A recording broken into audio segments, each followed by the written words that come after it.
네, 반갑습니다, 여러분. 잘 지내셨어요? 네, 오늘은 이제 12번째 강의 시간인데, 우리 같이 기도하고 시작하겠습니다.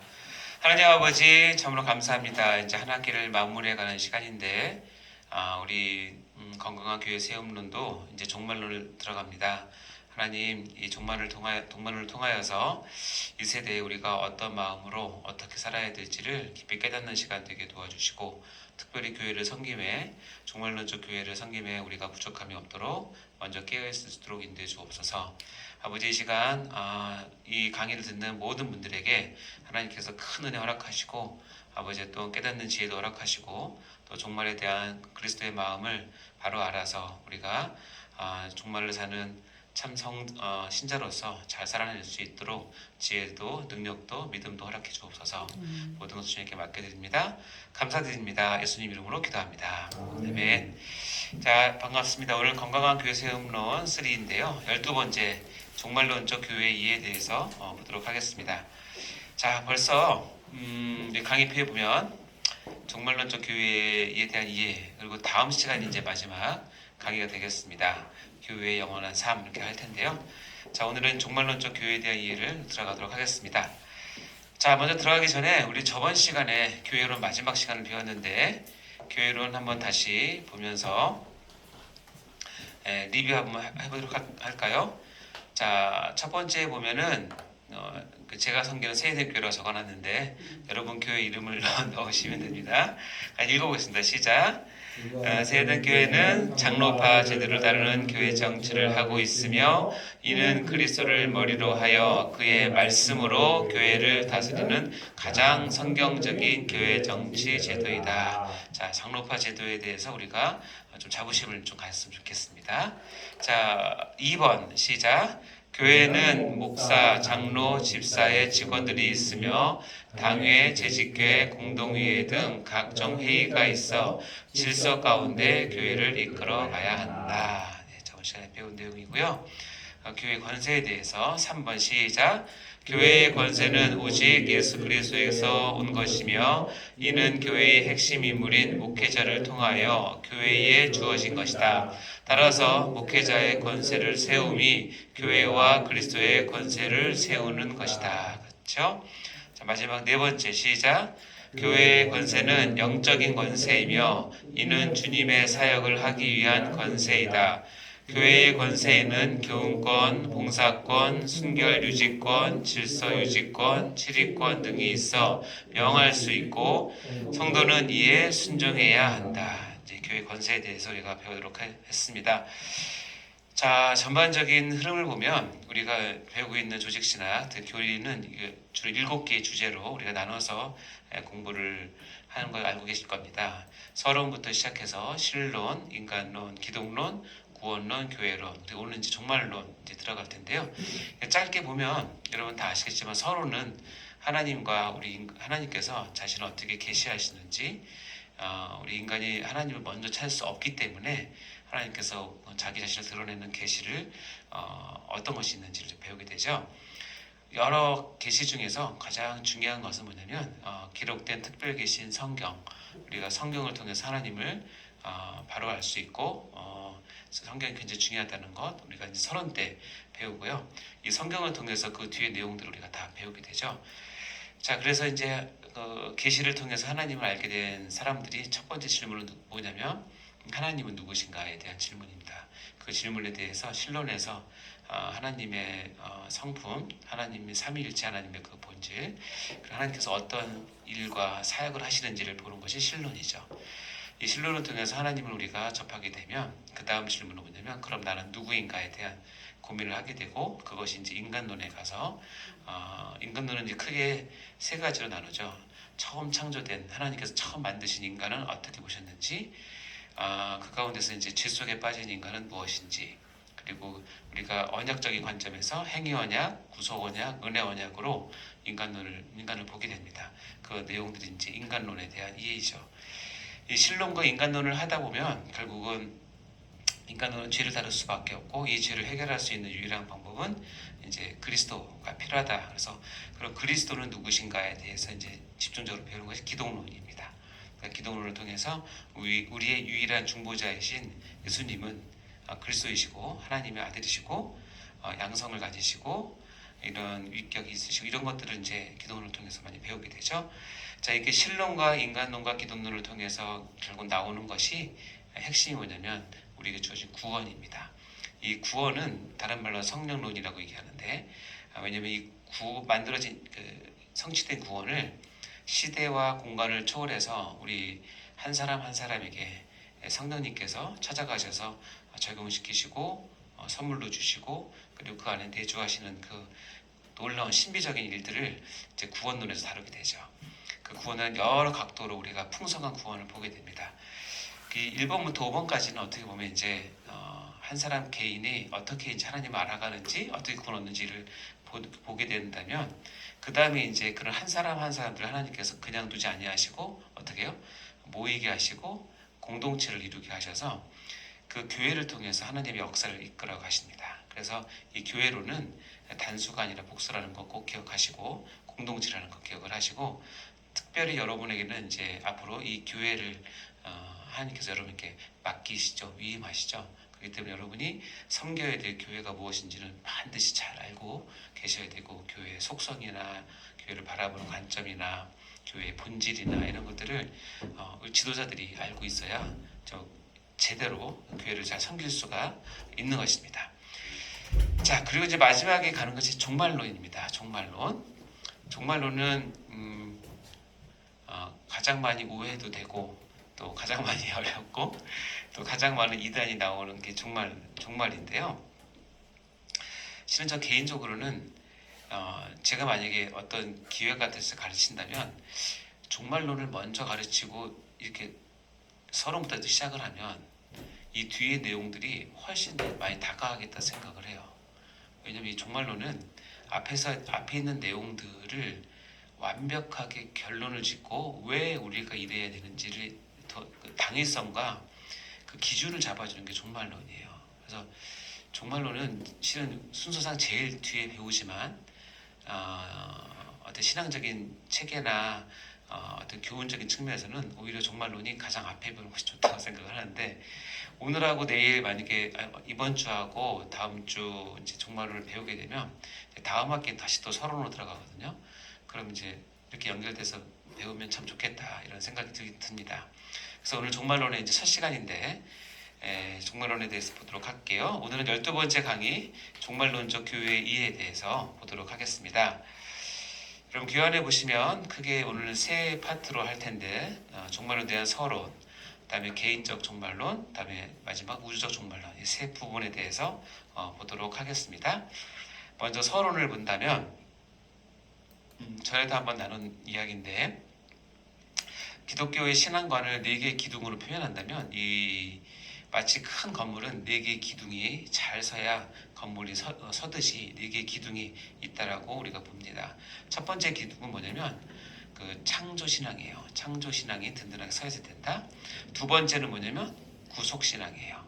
그리고 세 번째 신앙은 역사신앙이고 네 번째 신앙이 우리 오늘 배울 종말신앙입니다.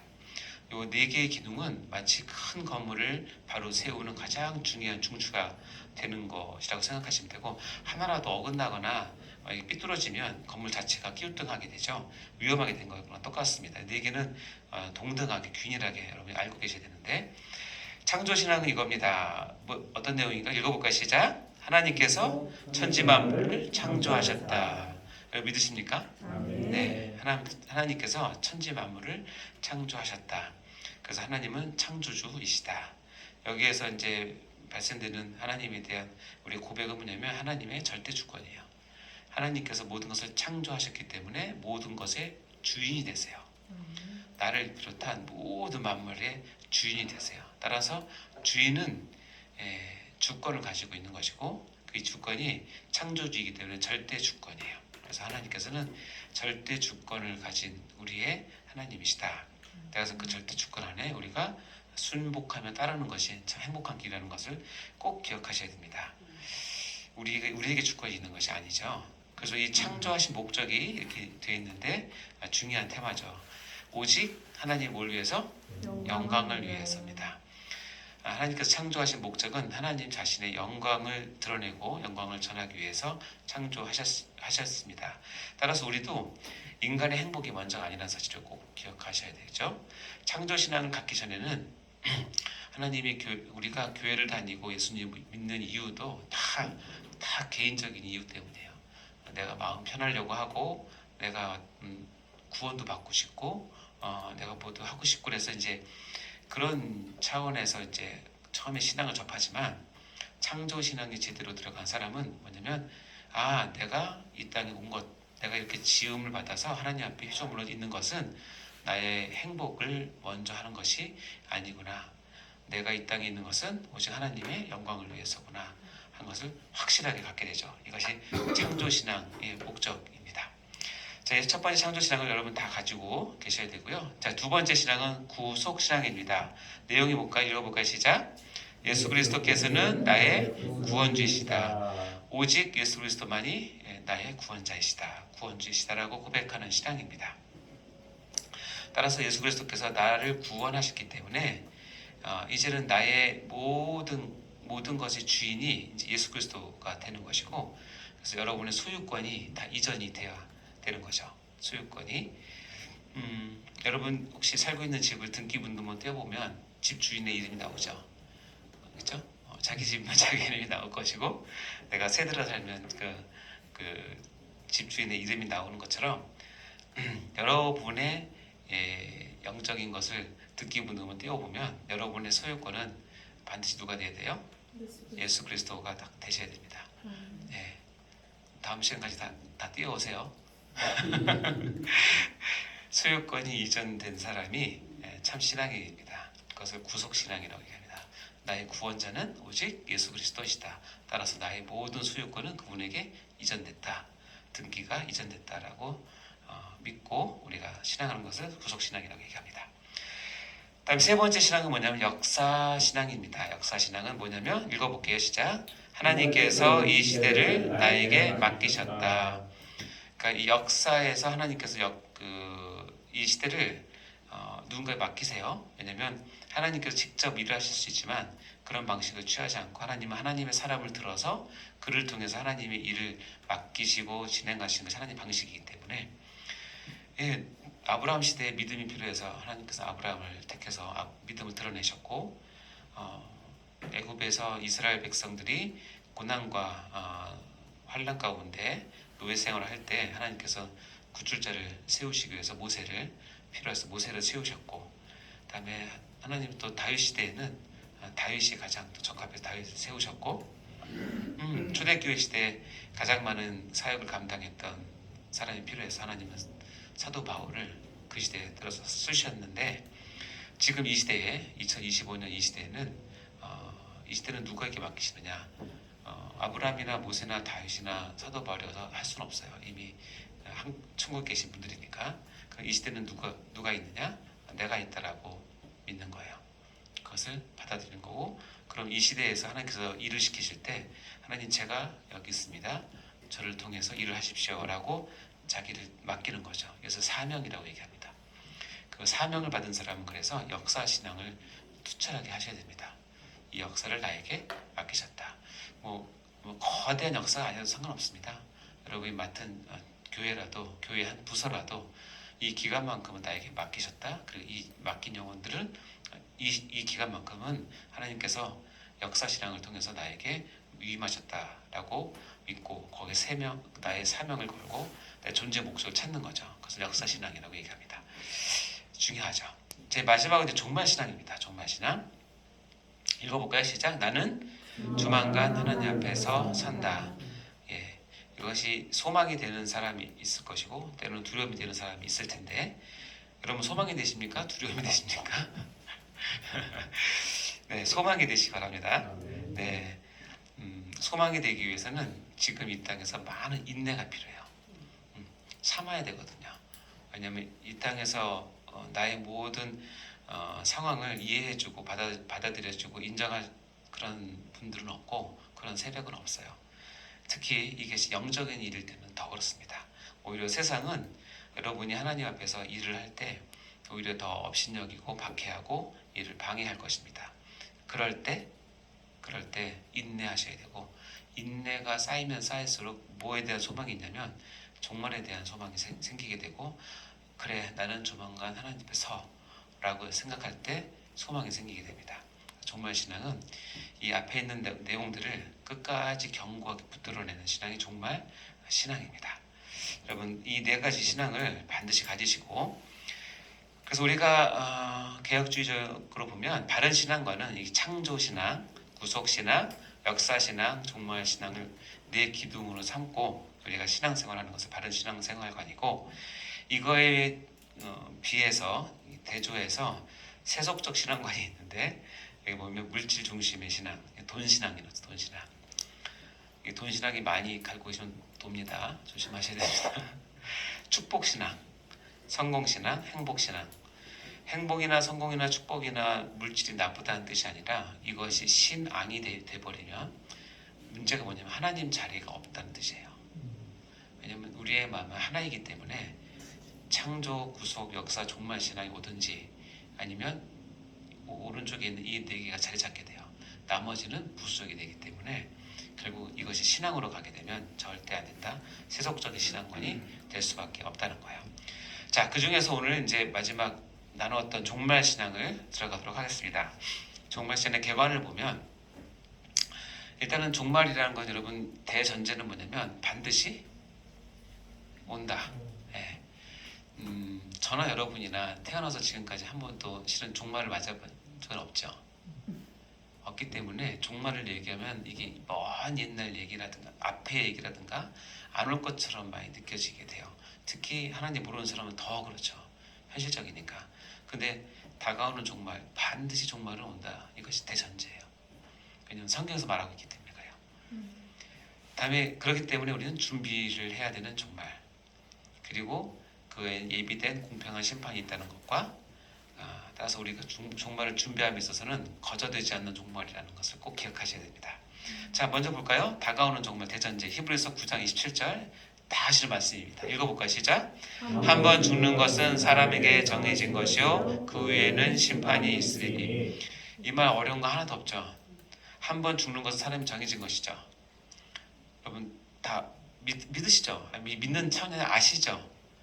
죽어보셨습니까? 안 죽어봤는데 어떻게 아세요? 그렇죠? 앞에 있는 분들 다 그렇죠?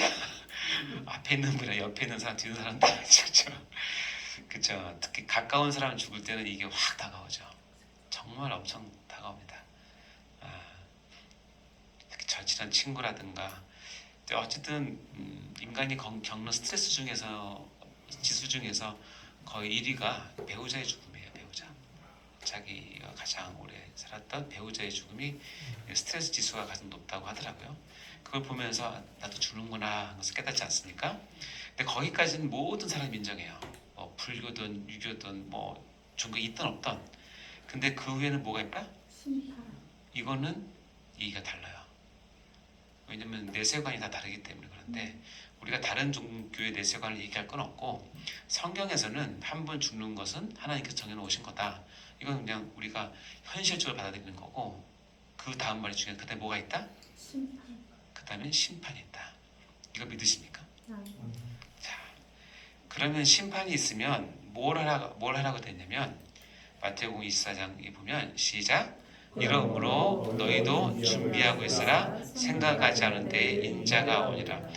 죽음이 반드시 있다는 걸 다 인정하고, 그다음에 우리가 믿음으로 심판이 있다 한다면 그 다음에 우리 요구되는 자세는 뭐예요? 준비예요. 예를 들자면 여러분이 지금 이제 오늘 수업을 마치고 집에 가셨는데 딱 집에 가서 보니까 법원에서 등기가 날라왔어요. 딱 날라왔는데 나가고 있습니다. 날라왔으니까 지금 딱 날라왔는데 보니까 어느 뭐 서부지법 그러니까 뭐 판사가 해서 아무 개가 이런 일로 당신을 고소했으니 재판 받으러 뭐 한 달 뒤 어디에서 날짜에 오십시오라고 이렇게 통지가 왔어요. 자, 여러분은 이제 한 달의 시간이 있어요. 한 달 뒤에 재판을 받으러 가야 돼요. 그럼 여러분 정상적인 사람이라면 뭘 하냐면 그 재판에 대한 준비를 하죠. 일단은 어느 놈이 날 고소한 거야? 확인하겠죠? 그 사람과 나 있었던 일을 생각해 보겠죠? 그것도 또 판단을 해야 돼요. 아, 내가 정말 잘못했는데 이 사람이 화났나 보다. 그렇든지, 아, 이거 갖고 이래? 얘 왜 이래? 아니야, 이게 나를 정말 오해했구나. 나는 진짜 이거 죄가 없는데 얘가 착각했구나. 여러 상황에 대해서 다 달라져요. 그래서 거기서 내가 분명히 잘못한 게 있어. 그러면 재판 가기 전에 가서 합의를 봐야 돼요. 그럼 합의를 보면 안 하잖아요. 내가 잘못했다. 내가 배상을 할게. 정말 미안하다. 이렇게 하면 되고, 이게 법리적으로 애매하면, 내가 법적으로 부족하면 어떻게 돼요? 변호사를 어쨌든 고용을 해서 이거를 대처를 해야 되겠죠. 최소한 나를 변호할 수 있게, 내가 손해를 덜 볼 수 있게. 그리고 이게 만약에 이거 진짜 얘가 오해해서 그런 거다 하면 더 해야죠. 억울하잖아요. 오해해서 난 정말 죄가 없는데 이렇게 했다면, 한 달 동안 준비를 하고 재판에 딱 가서 여러분 딱 서면, 여러분 재판장에 서보셨어요? 얼마나 떨리게요. 나는 죄가 없다고 생각하는데, 그 자체가, 판사 앞에 내가 서서 나를 변호를 해야 된다는, 그러면 이제 긴장이 되거든요. 말 한마디 잘못하면 이게 바뀔 수 있으니까 엄청 긴장이 됩니다. 근데 어떤 사람은 재판이 있다가 통지를 받고, 아우 귀찮아 하고 내 서랍속에 넣어놔요. 넣어놓고 나서 아무 준비도 안 해요. 그리고 당일날 아침에 보니까 오늘 가는 날이네 하고 옷 입고 가요.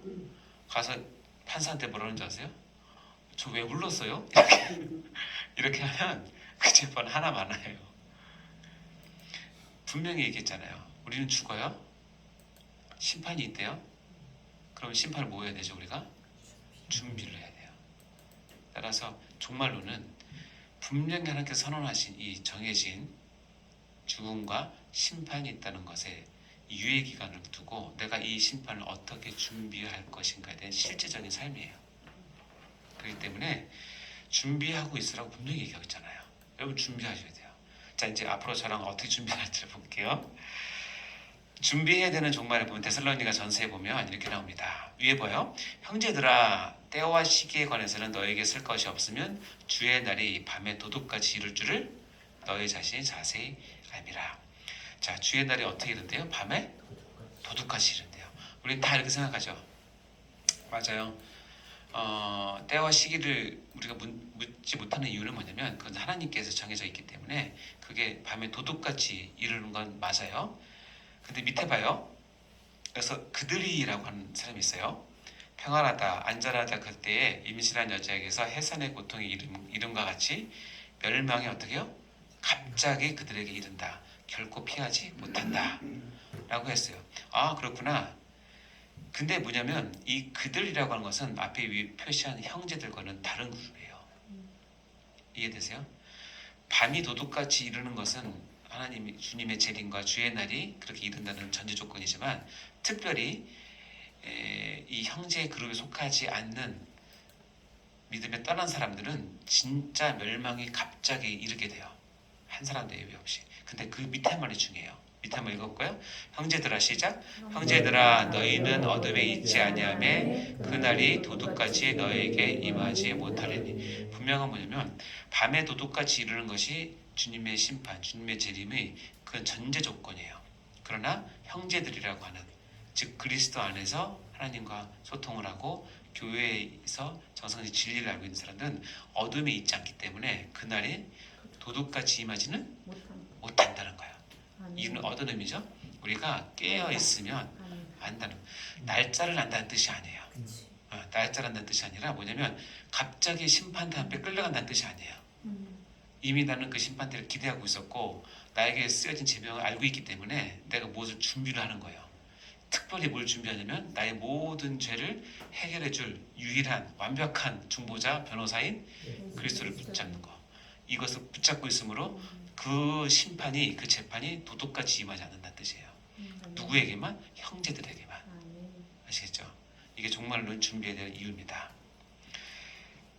예비된 공평한 심판이 있는데 마태복음 5장에 보면 이렇게 볼까요?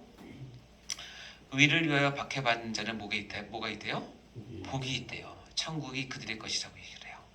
나로 말미암아 너희를 욕하고 박해하고 거짓으로 너희를 거슬러 모든 악한 말을 할 때는 너희에게 뭐가 있다? 복이 있다. 기뻐하고 즐거워하라. 하늘에서 너희의 상이 큼이다. 이 땅에서 우리가 박해를 받고 의를 위해서 박해를 받고 이렇게 핍박을 받을 때는 복이 있는데 이유는 뭐냐면 하늘에서 너희의 상이 커요. 왜냐면 이 땅에서 받은 그리스도를 위해서 받은 박해가 많을수록 하늘에서는 상이 큰 공평한 심판이 준비됐다는 거예요. 그래서 우리는 이 심판이 기대가 되는 거예요. 뭐 할 때? 의를 위해서 박해를 받을 때. 죄를 위해서 박해받거나 고난받는 것은 그건 별개의 문제고, 내가 하나님의 나라와 의와 그다음에 교회를 위해서 복음을 위해서 희생하고 그것 때문에 어려워하고 다른 사람으로부터 박해를 받을 때 반드시 우리가 기뻐하고 즐거워해야 되는 이유는 뭐냐면 예비된 공평한 심판이 있기 때문에 나는 그 심판을 통해서 하늘에서 상이 큰 것을 믿는 거야. 그리고 그 믿음은 반드시 이루어져요. 그래서 예비된 공평한 심판이 있다는 사실을 믿는 겁니다. 따라서 이 땅에서 이 예비된 공평한 심판을 앞두고 우리가 종말을 준비함에 있어서 거저되지 않는다는 거예요. 그러니까 공짜로 되지 않는다는 거예요. 마태복음 7장 13, 14 읽어볼까요? 시작. 좁은 문으로 들어가라. 멸망으로 인도하는 문은 크고 그 길이 넓어 그리로 들어가는 자가 많고 생명으로 인도하는 문은 좁고 길이 협착하여 찾는 자가 적음이라. 자, 좁은 문으로 들어가라. 왜냐면 멸망으로 인도하는 문은 넓고 크고 그 길이 넓어서 많이 간다는 거예요. 그러나 생명으로 인도하는 문은 좁고 길이 협착해서 찾는 이가 적다는 거예요. 그러면 이 넓은 길로 가는 사람과 좁은 길로 가는 사람 중에서 누가 공평한 심판을 받아서 하나님 앞에 상을 받을 것인가? 당연하죠. 생명을 인도하는 문으로 간 사람이 된다는 거예요. 따라서 우리가 종말을 준비하는 것은 거저되지 않는다는 거예요. 다시 얘기하면 이 땅에서 우리가 적극적으로 생명으로 인도하는 좁고 길이 협착한 길을 찾아서 가야 되는 거예요. 그래야 종말을 준비하는 것입니다. 거저 얻는 것이 아니에요. 아시겠죠? 자, 그러면 이제 오늘 두 번째 개인적인 종말을 다음 시간에 하도록 하겠습니다.